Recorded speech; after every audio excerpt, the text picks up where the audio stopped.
everyone. Thank you for joining today's webinar, Think Like a Marketer, SEO 101 for Talent Acquisition. My name is Lauren Clare, and I'll be your host today. We're so excited that you've joined us for this awesome webinar, and we have tons of great content coming up. But first, I'd like to go over a few housekeeping items. You have two options for connecting to the webinar audio. You can either connect to the broadcast using your computer speakers, or you can connect via phone. The dial-in information is available in the WebEx panel under Quick Start. If you experience any technical difficulties with WebEx today, please contact WebEx support at 1-866-229-3239. I'll be typing this phone number into the chat panel for your reference during the webinar. And after the presentation, you'll have the chance to ask Joe your most burning talent acquisition and SEO questions. And we encourage you to submit your questions through the webinar via the WebEx questions pane. We might be a little tight for time, so if you submit some questions and we don't get to them, we will be posting them in a blog post afterward that we'll share with you in a follow-up email. And in this follow-up email, we'll also be sending the recording of today's webinar and the slides. We'll also be live tweeting during the webinar, and we want you to join in on the discussion. We encourage you to tweet about all the great content we're about to share using the hashtag #TalsWhoKnowSEO. You'll see it on the bottom of each slide in case you need a refresher before sending your tweet. And now I'd like to introduce you to our awesome speaker today, Joe Brady. Joe is the Digital Marketing Manager for SmashFly, currently residing in San Diego, California. Joe has been working in digital marketing and online optimization since 2004, both as an in-house specialist and consultant. Working with business and budgets of all sizes, Joe has collaborated extensively with companies looking to increase qualified web traffic and online conversions across multiple verticals. So we're in great hands with Joe today. And now that I've introduced Joe, I will hand it off to him to take it from here. Joe? Thanks, Lauren.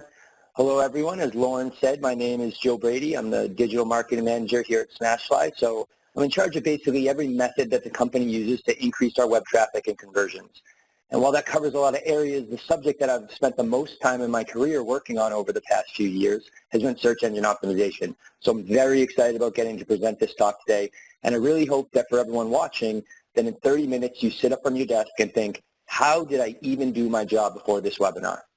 Now, believe it or not, that's only half joking, as I think there's going to be a lot of great stuff that you'd be surprised are covered by SEO and what it means for talent acquisition.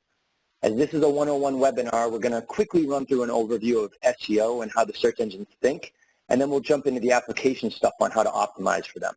And I'd like to say thank you for being here. I know that everyone's really busy, and I appreciate you taking some time out of your day to learn more about SEO and how the search engines work. But first, let's look at how SEO fits into talent acquisition. Most of you listening to this are likely here because you're faced with the challenge of how to increase the number of quality hires your organization is able to make.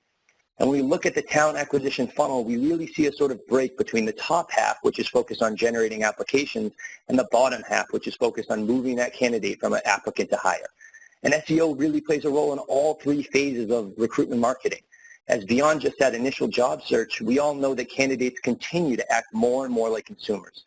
And as they move from awareness into consideration and interest, they're not just performing one search, they're performing a lot of searches, learning more about the position, the company, and really as much information as they can get about your organization as a whole.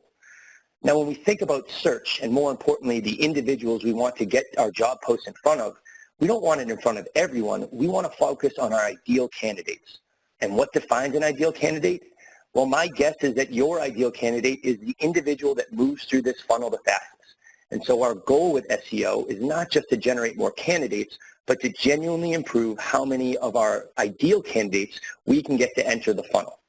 So now that we have a sense of what SEO is and what our goal is, let's jump into what we're talking about. What is SEO? Search engine optimization is the process of getting your web pages to show up within the search engines for the right visitors at the right times. Typically, we separate SEO into two main types, on-site and off-site. On-site SEO is about making updates on the web pages or websites themselves to improve their visibility and ranking within the search engines for those ideal candidates. Off-site SEO is primarily focused on optimizing how your website is referenced by other websites across the internet. And while an important part of the process, the on-site work is really where you build your foundation, and it's also the area that you have the most control over. So that's where we're going to focus our talk today. This is also where I'd like to note that we're going to be focusing on SEO and not digital marketing or search engine marketing.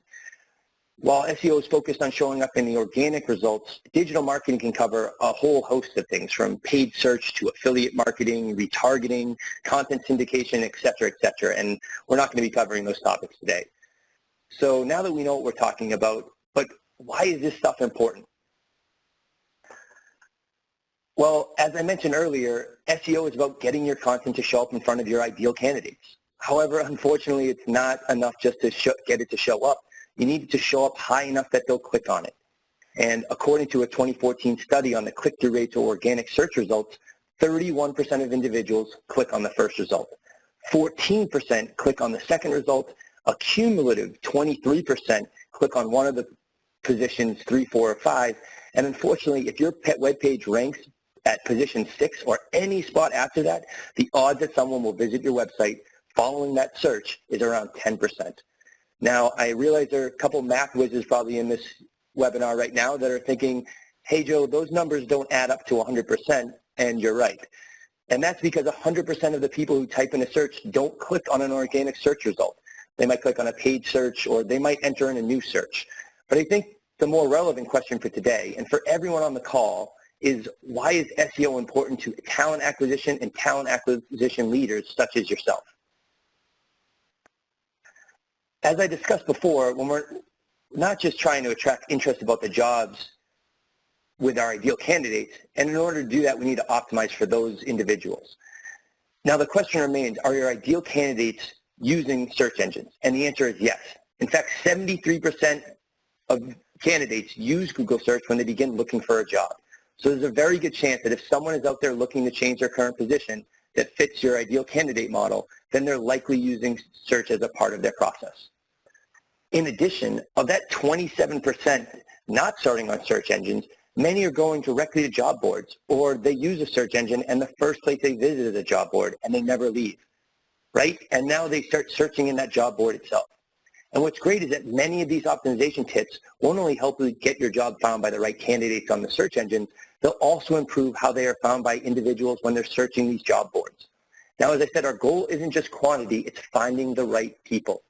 So the more we know about who our ideal candidates are and what they're searching for, the more we can optimize our job posts to those individuals. And finally, as you'll see, a part of SEO is just gaining insight into who your ideal candidates are. So in the beginning, we're just using our guts and our experience, and as time goes on, we suddenly have data on what's actually happening out there. So now we understand the value of SEO. Let's look at the search engines themselves so we can understand what we're really up against.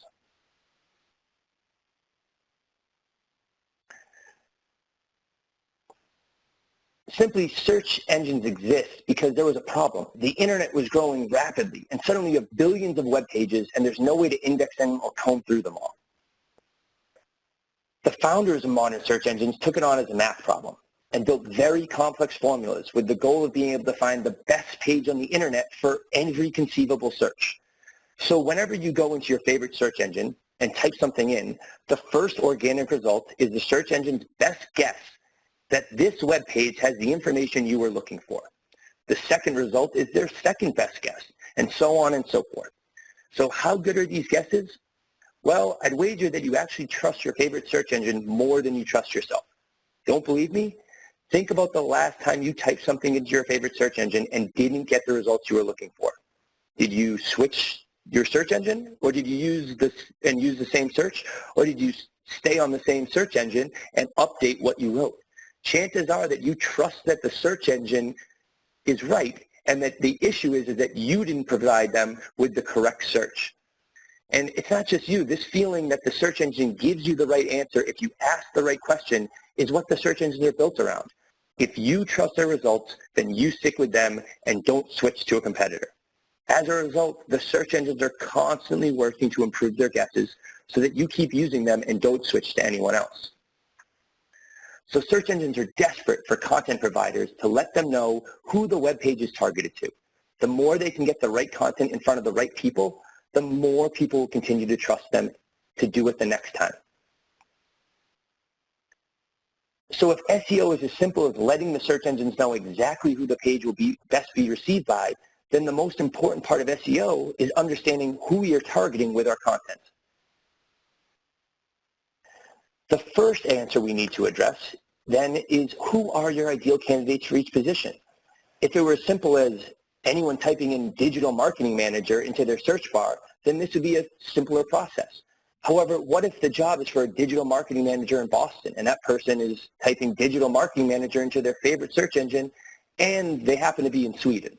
Obviously, this person isn't an ideal candidate. So it's not as simple as just showing up number one for whatever that job title is. We need to tailor our optimization efforts around our ideal candidate.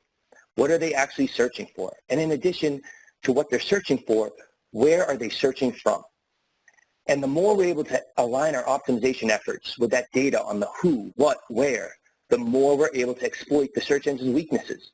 The more the users get to see the jobs they wanted to find, and the more applications from qualified applicants arrive in your ATS system. It's that elusive triple win that really benefits everyone. So now that we know what we're optimizing around, the next question is, what are we going to be optimizing? There are four main areas that we'll be focusing on. The title tag, which is what shows up in the search results. For most of you on the call, this is going to be something that maps exactly to whatever you put in your job title. The URL, the meta description, which is that brief section underneath the page title that you see displayed within the search results, and then the on-page content. And this is all of the content on the page. It includes everything on the web page. So links, headers, footers, sidebars, navigation, whatever it is, it counts. And of course, the bulk of it is made up of the actual content on the page, which is going to be your job post. Now, some of you might be thinking, well, I can leave now because I don't have access to edit most of these things. But don't worry, in many cases, you actually have a lot more control than you might think. So let's start at the top and jump into optimizing page titles. When we think title tag, for the most of us, it's going to be whatever we call the job in the ATS system. If you have more flexibility, fantastic. And that will definitely expand your ability and allow you to do more targeted optimization. But for the most of us, knowing that this section is pulled from the job title, then our goal here is just to create SEO optimized job titles whenever we can. Now again, our goal is to have this job post show up for our ideal candidate. So we want to tailor the job title to include whatever data we think defines at the broadest level who those individuals are and what they're searching for. So it's not cookie cutter. And this is where the challenge gets put back on you. How well do you know your ideal candidate? And what can you incorporate about them into the page title? After defining the most likely job titles they'd be searching for, we also want to include information that is more specific to them. Are your ideal candidates individuals looking to work in a startup? Maybe we should include that in the page title. If the job is located in Boston, even if that individual doesn't include Boston in their search, if we include the city and state in the job title, we are doing our best to let the search engines know that this web page is a match to all those individuals searching for that job title who live in that area. Now, there is a character limit to page titles, and we only have about 50 to 60 characters to work with. However, my advice is to worry less about the character limit and more on targeting your ideal candidates. In addition, the search engines read the priority of the words in the title tag from left to right. So if you can get your priority words towards the front, that would be preferred. So in addition to your own candidate knowledge and instincts about them, are there any resources available to help us improve at this? And luckily, the answer is yes. Google Trends is a free tool that lets you see the volume of searches on a given term. For talent acquisition, if you're in an industry that's seeing a lot of growth, there's a good chance that your company might be creating new titles or roles, and having access to this data can give you a look at whether there's a market for that title, or if you're focusing your optimization efforts around a term that no one's searching around.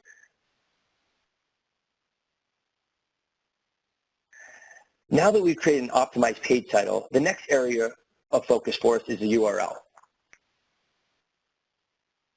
Now, many of you are probably looking at this and thinking, I'm in the I have no way to update this box. But my guess is that more of you are in the I can update this box than you think. In many cases, you have zero control. But if you're working with a career site that pulls most of this information from the job title, then optimizing your job title means you're optimizing your URL. So while you might not be able to directly edit it, you can modify. And again, the real easy thing here is whatever we optimize in our page title is exactly what we want to optimize for in our page URL. So now let's jump back into something we have a little more control over, which is the meta descriptions, which are those pieces of text that show up in the search results under the URL. Now, before we even get there, I'm sure once again some of you are thinking, Joe, I don't have access to edit that either. And while you might not be able to edit it directly, typically whatever career site or ATS you're using, it does take, it wants to create a meta description. And what it will do is it takes the first few sentences of your job description and places it in this section. If that's the case, then my advice is to consider optimizing the opening sentences of your job description. And if you have more control over this, then obviously that's fantastic as well. There may also be a few of us that genuinely can't control this, and while not ideal, I promise all is not lost, and there's plenty you will be able to optimize for in a minute. So now we have an optimized page title and URL, and our website showing up in the search engines, and now we have the meta description, and this is our opportunity to outperform the competition. Here are those click-through rates again for the average search on Google, and the meta description provides our best chance to outperform all of our competitors. If the typical website gets 31% of the clicks when in position 1, we want to have such a compelling meta description that we have a 46% click-through rate. Everyone else does 14% in position 2. Our web pages have a 21% click-through rate when we're in position 2. Now, what drives conversions? How do we increase that click-through rate? This is where we go back to asking that question, how well do you know your ideal candidate? Just as I wouldn't expect the same description that engages with a VP of engineering to engage with a social media intern, your challenge is to write compelling descriptions that engage with your ideal candidates. How can you convince them that your page is the one they've been searching for? Now, as an additional challenge, just as we had a character cap with the title tag, our meta descriptions are capped at 155 characters. So we've optimized all of the stuff in the top section here, which is what shows up in the search engines themselves. But before any of that stuff matters, first we have to prove to the search engines that our pages deserve to be seen.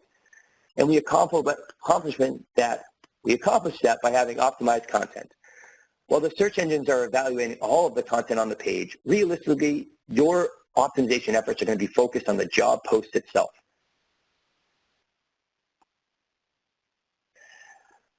Our goal in writing optimized job posts is to make it as clear as possible to the search engines what the page is about. Now, the great part about this is it's as simple as how you would accomplish it if you were just trying to get a person to know what the page is about. And if you look at the slide here, as you can see, if I were to ask you to quickly scan the job post on the left with the job post on the right, and ask you what each post was about, you're going to have a much easier time explaining what the one on the right is about and who it's targeted to.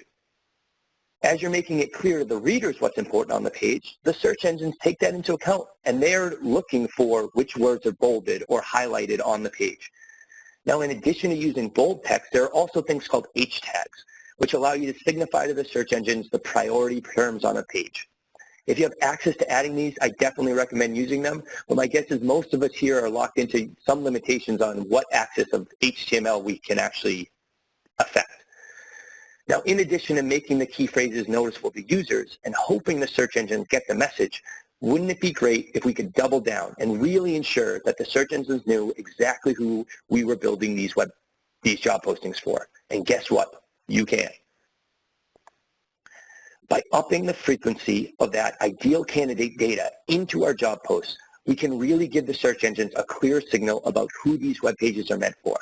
When we look at the job post on the left, it's kind of nondescript. Everything sort of sits together. And when we look at the one on the right, this is a word cloud generated from a job post where marketing and manager and digital were the focus words on that page. They got used the most, and therefore, to a search engines, you're giving a clear signal that these are the words that you're focusing on. So the more likely their ideal candidate is going to use a certain search term or phrase or be in a certain area, we want to ensure that as much of that data as possible is in our job posts. So the search engines want our web pages to include this data, and lucky for us, there's a really simple way to see how our job posts look. And it's really what you're looking at right now. As I said before, it's a word cloud. Tag Crowd is one of the many options available, and I find it simple to use, and it has a few options on how you entered in the data, which is great. Now, I caution everyone very strongly on the following. This is a very slippery slope into making a fatal SEO mistake. Remember that the number one goal here is to prove to the search engines that this page is the best page for those ideal candidates we're targeting. However, there are cases where individuals make the mistake of writing a web page that has an excellent looking word cloud, but when you go to the web page and you read the content, it's confusing and it's just a terrible experience. And suddenly all of that work you did, getting the search engines to trust you, has put you in a really bad position if they find out you violated that trust by giving their users a bad experience. And if they find out, and they've gotten very good at finding out, they do not play nice. Suddenly every page on your career website isn't showing up on the search engines. And people are going to start pointing fingers, and it's going to look really bad for whomever was in charge of search engine optimization. So be careful. Make sure your job post is going to be a result that those ideal candidates will love. And then tweak your optimization efforts wherever you can without impacting how much those ideal candidates will love your post. Now, this is SEO 101, but I do want to jump into something that I think you're really going to enjoy. But in order to do so, we're going to need to have some access to data. Now, this section is going to use data that we can access through Google Webmaster Tools.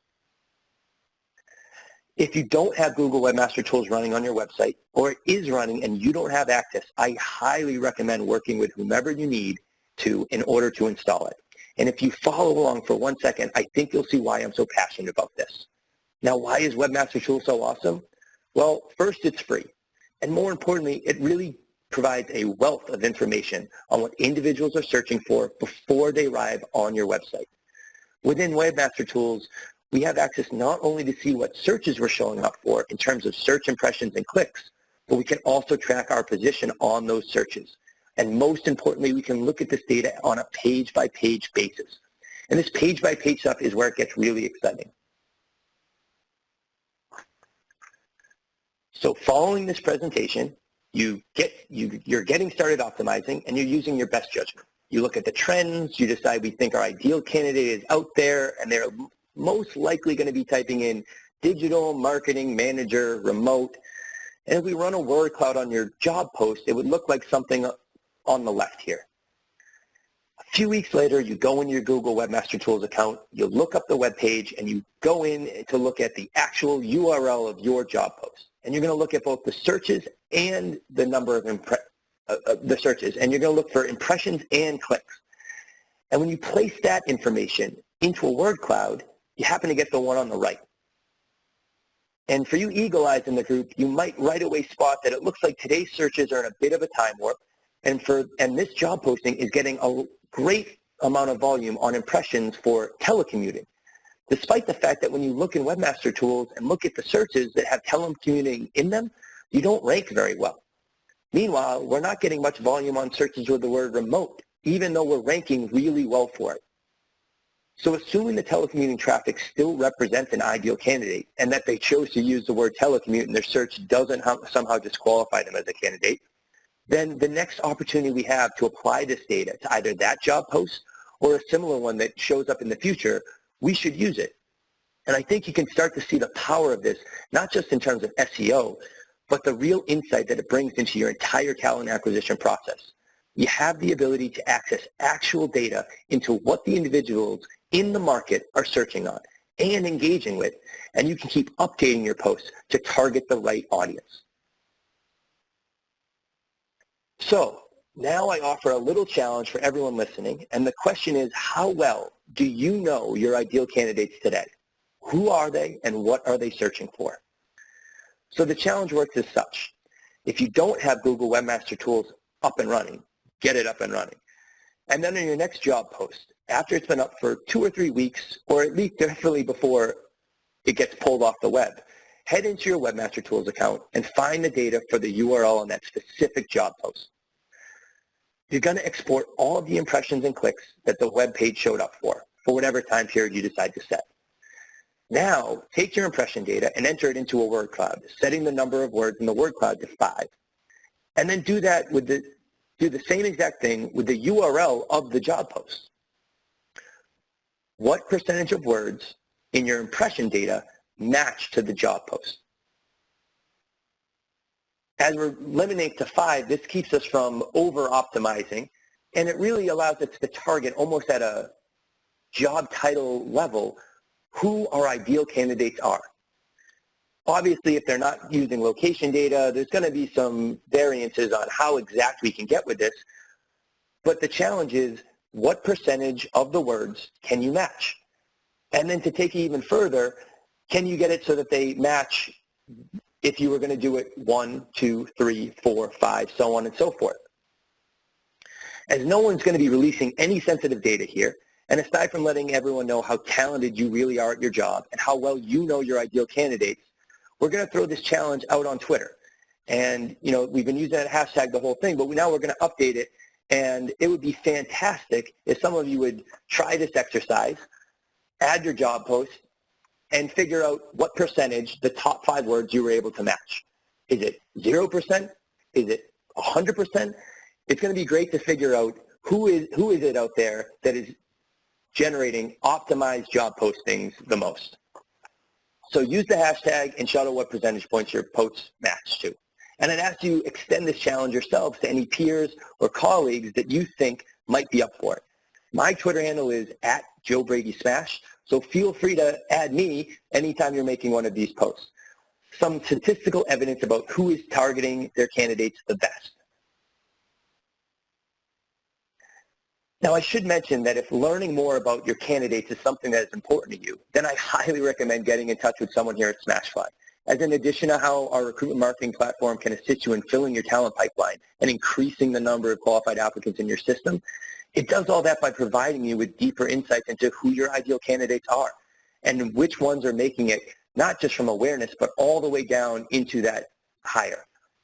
As we wrap up here, it's important to remember that SEO is a journey, not a destination, and it's something you need to be constantly evaluating and thinking about in order to stay aligned with your ideal candidate.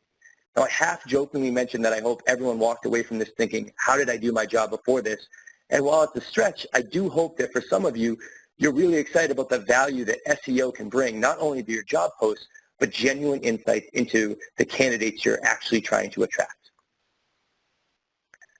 I know we're right at the end of our time here. It looks like we have about 3 minutes left, but if you have questions or have been entering questions during the talk, what we might not be able to get to them and answering them now, as Lauren said, we are going to collect them, and hopefully we'll have a post coming up soon that goes into some of them and potentially provides fodder for an SEO 201 webinar in the future. I'd like to say thanks again for your time today, and now I'll hand it back over to Lauren. Thanks, Joe. It was a great presentation, and thank you to everyone on the line. Like Joe just said, if you have questions, you can feel free to email them to me if you think of anything after the webinar as well, and we'll be glad to answer them afterward. So thank you, everyone, and I hope you have a great rest of your day.